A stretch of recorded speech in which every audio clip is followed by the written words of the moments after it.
வணக்கம். நாலடியார் பாடல் எண் 332. அதாவது கடலின் ஓசை எப்பொழுதுமே அடங்காது, அது ஓசையிட்டு கொண்டே இருக்கும். அவ்வாறு இருக்க ஒருவர் அந்த கடலில் நீராடச் சென்று ஓசை அடங்கிய பின் கடலில் மூழ்கி விளையாடலாம் என்று காத்திருந்தால் எப்பொழுதுமே அது நடக்காத ஒரு செயல். சம்சார காரியங்கள்னால் என்னென்னா, இல்லறத்திலே ஒரு மனைவியோடு சேர்ந்து வாழ்ந்து கொண்டிருக்கின்ற அந்த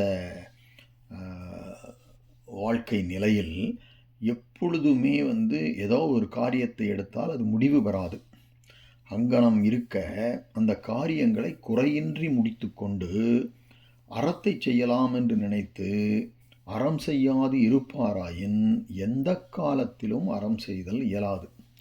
ஆதலின் இவர் செயல் கடலின் ஓசை அடங்கியபின் மூழ்கலாம் என்று இருந்தாரது செயல் போன்றதாம்.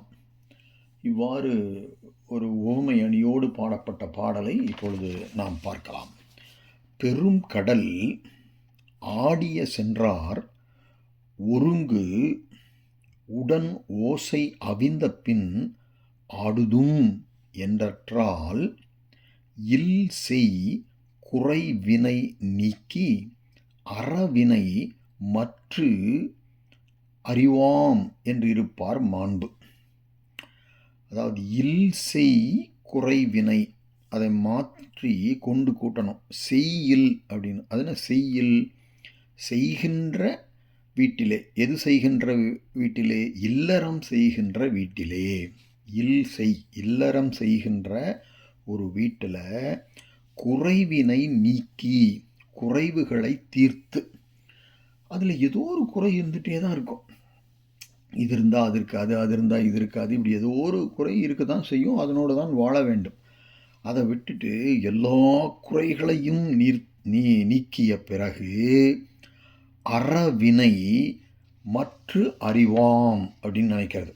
அதாவது எல்லாத்தையும் பூரணமாக செஞ்சு முடிச்சுட்டு பின்னர் அறவினை, அறக்காரியங்களை பார்த்து கொள்வோம் என்று இருப்பார் என்று கருதி அறம் செய்யாமல் சும்மா இருப்பவரது மாண்புன்னு அந்த தன்மை அது எப்படிப்பட்டதுன்னா, பெரும் கடல் ஆடிய சென்றார் என்றால் பெரிய கடலிலே மூழ்கி ஆடுவதற்காக போனவர் ஓசை ஒருங்கு அவிந்த பின் உடன் ஆடுதும் என்றற்று.